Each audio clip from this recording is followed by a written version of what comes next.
It is already another Physical Media Sunday, everybody. Last time we kind of dipped a toe in here. We talked a little bit about how much more economical it is to buy physical medias, DVDs, Blu-rays, etc. But this time we're going to be covering some of my more hard and fast rules when it comes to shopping for movies. Now, most of these rules are going to apply to things that you're buying new because typically whenever you're buying from a thrift store, if it's in the thrift store, it is good to go. You're going to have a hard time finding any DVD or Blu-ray that's more than, say, $2. Some of them are $2.50 for a Blu-ray, but that's still a pretty good deal. The only thing I'm going to tell you is always make sure you check the DVD. Make sure the disc for the movie is actually in there, and then also pop it out of there, and make sure the disc isn't all scratched up. Now, how scratched is too scratched? Well, I'll leave that up to your discretion, but I think it's pretty easy to spot when one is really badly marred, we'll say. Now, of course, you do find sealed copies of movies at the thrift store, like this copy of Logan right here. My general rule of thumb with these, always take them, give them a little shake, just make sure the disc isn't loose in the box. A little something I learned back whenever I worked at Best Buy about 20 years ago. Now, when I'm shopping for new DVDs, the main rule of thumb is no more than $5 per movie. Now, just recently, Sam Neill passed away, and I realized I didn't own Event Horizon on DVD, so I found this pack right here with 5 movies in it. That included Event Horizon on it, and this was about $10. So for $2 a movie, I think we did really well here. And yes, usually I do look for movies that come in multiple packs, like this RoboCop trilogy that we held up last time. That was $5 for 3 movies. That's really good. But I will spend just $5 for a single movie. I mean, for instance, I have this copy of Frankenstein that was $5 because it's a classic, and yes, I did want it in my collection. And then I have this copy of Teenage Mutant Ninja Turtles Mutant Mayhem because, again, it was only $5, and I wanted it for something that my kid and I could watch together.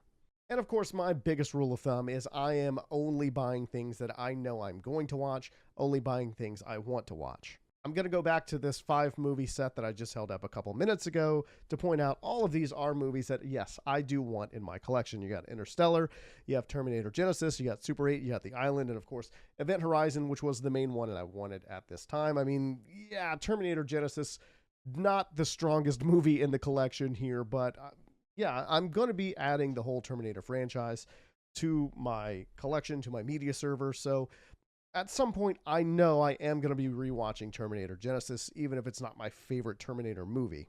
And yeah, I do buy Blu-rays as well, if you're wondering. I don't look for Blu-ray first. I'm not a big Blu-ray collector, but there are certain things I do want on Blu-ray. The thing is, with modern TV technology, you can get things that look really good just on DVD with the way they're displayed on screen. So it's not as important to me, but, you know, for instance, I did find this Lord of the Rings trilogy. Lord of the Rings is definitely a movie franchise that I would want on Blu-ray right here. For 3 movies, this was, I think, $12.99. So under the $5 per movie mark.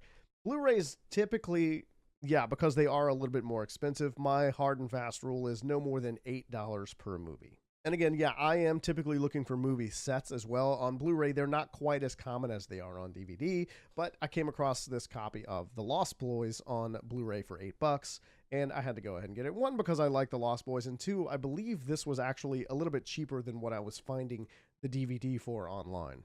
And I just want to point something out. It's not really that important, but, you know, when you look through something like this right here and you look at the discs, it's just a gray disc with the title of the movie on it. This copy of Frankenstein, pretty close to the same thing. Mutant Mayhem, as you can see, same thing here.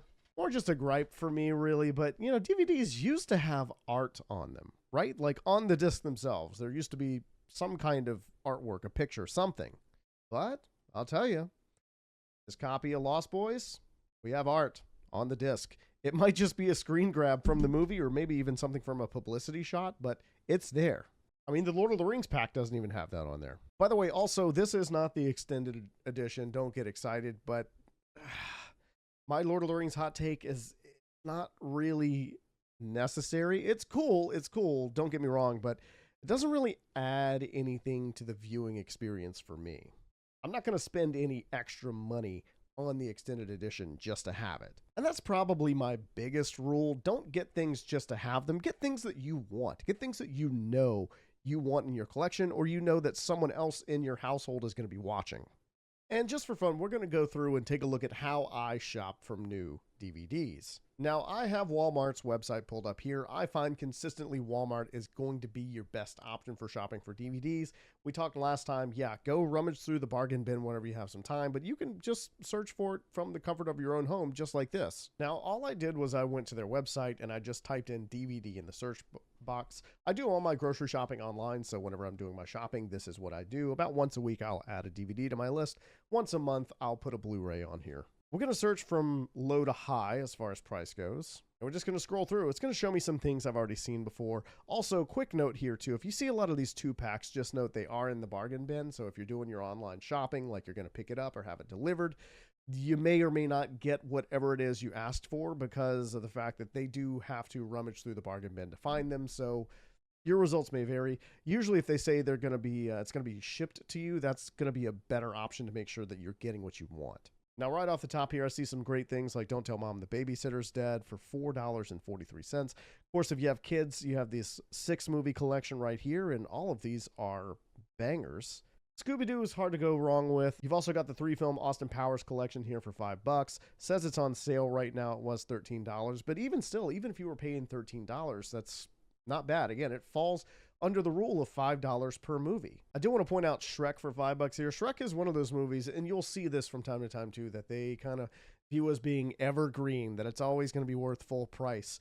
So whenever you can find it for a good deal, definitely jump on something like that. And look at this, Interstellar for $5, but again, we got it for less than $2 in the pack that we held up earlier. Of course, one of the things you can also do is come up here and hit the box set option. Usually for me, I kind of keep mine to about $25 here, although this Jurassic World 7-movie collection for $45, that actually is pretty good. It's about $5-ish per movie. Actually, no, I take that back. Forget that. Math is not my strongest subject, so maybe not. But the Illumination 10-movie collection for $25.52, yeah, I would definitely go for that. The Matrix 4-pack for $10.99, great option right there. One of the things I don't go for is this like best of the 80s 10 film collection volume 2, evidently for $30. I mean, yeah, you are getting each movie for about $3 each, but this is such a weird hodgepodge. I see we have Batman in here. I see we have Gremlins. I see we have Little Shop of Horrors, Beetlejuice, Neverending Story, all great movies, but you're probably going to find these in other packs somewhere else or individually for pretty cheap. But I'll just point out here, the Hunger Games for $10, the entire series, if that's what you're into. That's a really good deal. Now, let's go ahead and take a look at the Blu-rays because we did mention that earlier. And right off the bat, I'm not seeing a lot of box sets in here, but I'm seeing some really good deals. I'm seeing things like The Running Man for $5. The Hateful Eight was $14. It's on sale for $5 right now. Would definitely pick that one up. A Knight's Tale for $5.15. Perfect. I'm really looking through right now to see if I can find some 2-packs, and I don't see any of them in here. I do see Mad Max Fury Road for $6.50. That is a movie I would have on Blu-ray myself. But Pulp Fiction, I don't need Pulp Fiction on Blu-ray. I'll save the $2 on the DVD. And odds are, if you look on DVD, you can find it in some kind of Tarantino pack anyway. Now, Blade Runner, the final cut. See, here's where I'm talking about things that I want. Blade Runner is one of my favorite movies. This one is, there are a lot of different cuts of Blade Runner, and I personally, as someone who likes the movie, would own several of those cuts just in case. I already have it on VHS. And the thing is, I just recently got this copy too, so I haven't watched it yet, so I don't even know what version of the movie I have here, but I'm guessing it's the theatrical version. I think you can see why I set the $8 limit here on this as well. When you're looking through, a lot of these are, $7 and change or about $8. So that's why I set that number for myself. Under $10 basically is what I'm looking for. All right, look, we found one, y'all. Now you see me 1 and 2 for $8. We got one set on the Blu-rays here. Okay, and I just want to point out too, $7.53 for Terminator, and then $7.93 for Terminator 2. I have not seen Terminator 3 yet. We could look for it specifically, but it's not typically what I do. Mostly I just like to browse. Maybe I'm just still kind of attached to the whole blockbuster feel, but I don't know. That's just me. Ooh, okay. Top Gun Maverick for $8 as well. That's a pretty new movie for only $8. A lot of times the newer stuff you're going to see for $20, $25. Here's another shocking one here. Scream 6, which I do not have on DVD for $8 here. And I think I've seen it more expensive on DVD recently because I've been looking to collect the entire Scream franchise on disc here in my house, and I only have the first three so far. And now here we are, we're seeing some more movies that I would probably add to my collection, but we're breaking $8 here. And again, I don't necessarily have to have a lot of these on Blu-ray, so we're going to skip them for now. I mean, you got to think, whenever I'm actually adding a new movie to my collection every single week, I have plenty of things to keep me occupied. I don't need to jump on something as soon as I see it. Again, it just makes it so much easier for me to stick to the rules I've set for myself. Anyway, I hope this helps you on your journey into physical media.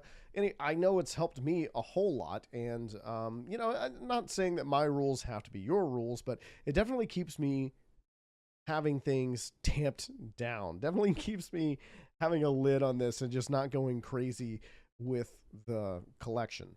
But I'd love to hear what your rules are for collecting physical media, if you have any at all. And if you don't, that's great. Let me know about that too. And you know what? If you watch this video and you're inspired and you do go out and get something on DVD, or you do go out and get something on Blu-ray, let me know in the comments below. But until then, make sure you subscribe to make sure we see each other again, and hit the bell icon so that you're notified every time I post a new video here on YouTube. I appreciate you being here. I appreciate your time, and I can't wait to see you next time.